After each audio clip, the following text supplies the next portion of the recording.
कोनो गायक के आंतरिक इच्छा ना होला क्यों मंच पर गाना कम गावे और ड्रामा ज्यादा करे। लोग के पसंद हो गई भाई। अगर वो गाना गावे शुरू करे तो गाई, लेकिन लोग कहीं के ओकरा कार्यक्रम करे ना आवे। कि स्वर्दय सरदा भवानी इहे कहतानी आर तो हरि गुणवा गावल चाहतानी।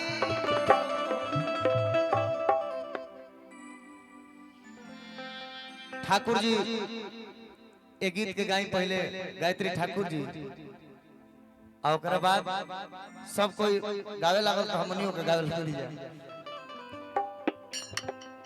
कि स्वर्दय सरदा भवानी अरे हे कहतानी हरि गुणवा गावल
कोनो गायक के आंतरिक इच्छा ना होला क्यों मंच पर गाना कम गावे और ड्रामा ज्यादा करे। लोग के पसंद हो गई भाई। अगर वो गाना गावे शुरू करे तो गाई, लेकिन लोग कहीं के ओकरा कार्यक्रम करे ना आवे। ओकरा जमा ही नहीं खेब। जब ले मंच पर लंगई ना करबो तब ले लोग खुश रही ना। ऐसे आज हमरा सब मंच मिलल बा, हम गावत है गाना लंगई हम शुरू करब आधा घंटा बाद। है जेकर गाड़ी लागल बा आज है तो हम लंगई शुरू कर दे।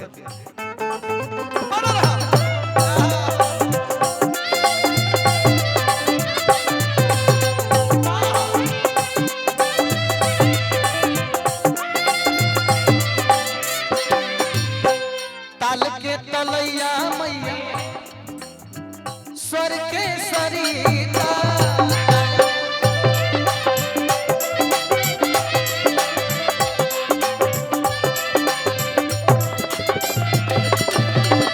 हाथवा में ले ले माई बूढ़ा पुस्तक गीता।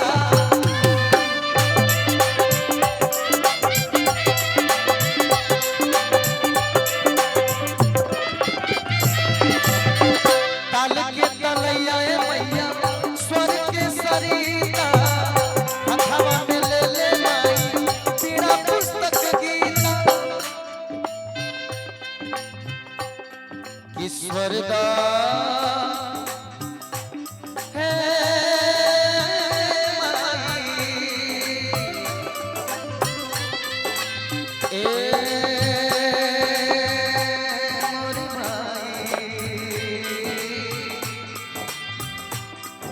माई हो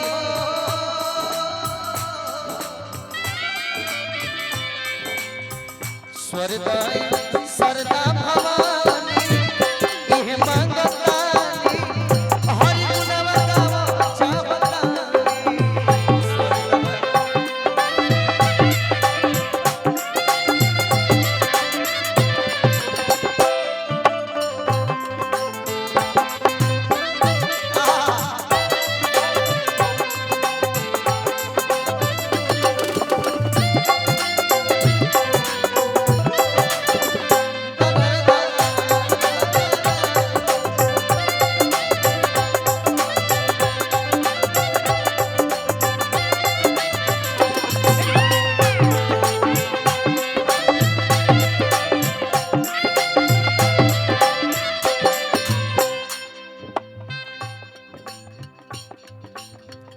तोहरे बाटे माई चंदन के आधार हो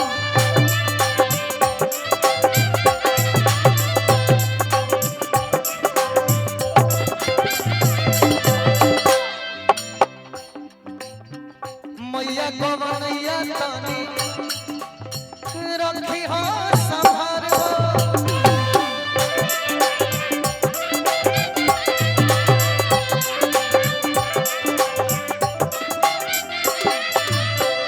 तोहरे से बड़ुए माई चंदन के आधार हो देश भैया तोहरे से बड़ुए माई चंदन के आधार हो मैया गवनैया तनी रखी हो संभार हो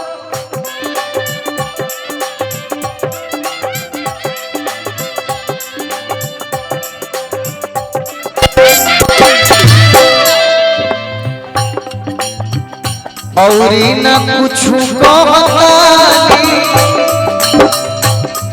नहीं मांगत की धन दौलत गाड़ी बंगला दो गौनैया संभाल में रखूं तो मैं चीज हो जाए औरी न कुछ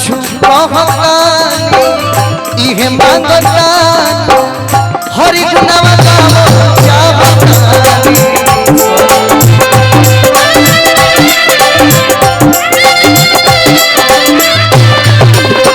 स्वर्ग सरदा इहे मांगता हरि गुणवा हरि